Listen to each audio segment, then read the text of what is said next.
afternoon, Chairman and members of the committee. I appreciate being afforded the opportunity to speak to you today. As I do so, I first want to briefly provide some context for my remarks. As you know, funding for public K-12 education in the state budget has been reduced by $1.2 billion over the past 5 years. These reductions have come in the area of SOQ funding, school construction, the elimination of inflation funding, and an arbitrary cap on support staff position funding. I am a superintendent in a small school division with a tradition of academic excellence. My school division size is similar to the size of the majority of the school divisions across our Commonwealth.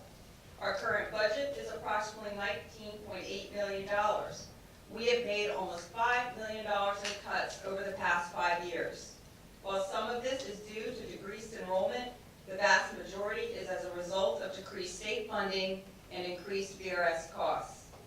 An example of what the reduction of state funding has meant for us in Poquoson is evidenced by the $2.1 million we have lost in SOQ funding in the past 5 years, despite the fact that the SOQs have not been eliminated or reduced. In fact, as a result of the work of the General Assembly, we have had to implement more unfunded mandates to include graduation requirements.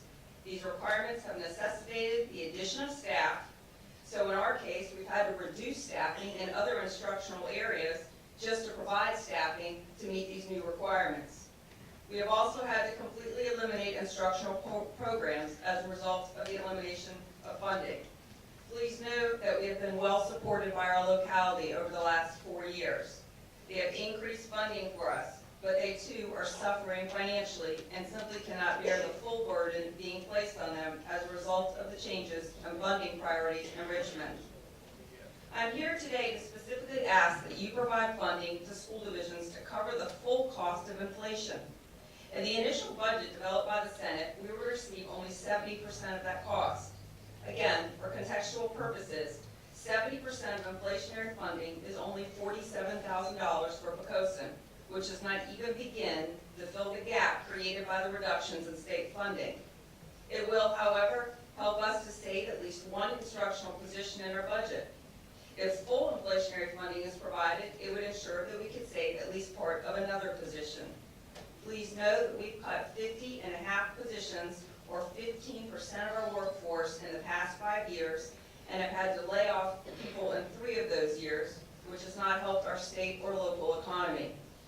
I also want to briefly address the raises proposed in our current governor's recent budget.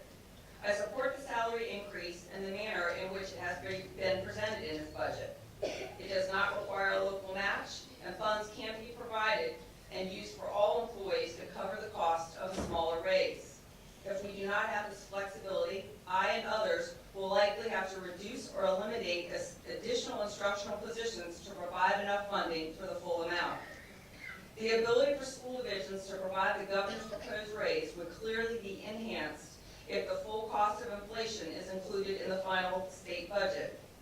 Please note that it is important to note that if the inflationary cost is provided in the final budget, it should not be considered as a way for the General Assembly to provide school division employees compensation. If funding for inflationary cost is provided, it will be the first attempt made by you and others in the General Assembly to restore some of the funding lost by schools in the past 5 years. Employee compensation for school employees should be looked at as a separate issue, just as it is for state employees. I recognize that you face many challenges in budget development, but I believe the time has come to once again make funding for K-12 schools our priority, and at a minimum, provide 100% of the inflationary funding. It is my hope that during the session next year, you will begin to restore funding in other areas, such as SOQ funding, support staff, and school construction. Virginia is currently ranked 13th in state expenditures per offender in the nation, and as was previously mentioned, 38th on state per pupil funding for pre-K through 12 education. It is my hope that in the near future, the General Assembly and our governor will restore more funding to K-12 education in the Commonwealth so that our state spending per pupil ranks higher in the nation than it does for spending on offenders. In closing, I want to remind you that our children are our future, and it is time that the General Assembly reinvests in that future. A first step can be taken this year by fully funding inflationary costs in the fiscal year 15 and fiscal year 16 budgets and addressing the need to compensate school division employees. Thank you. Thank you very much. Next on their list is Craig Assessor from Middle Resolution Group.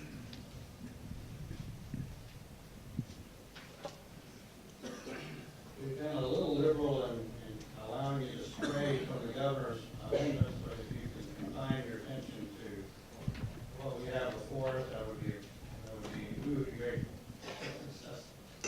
Thank you very much, Chairman Colgan and Scott, members of the committee, ladies and gentlemen.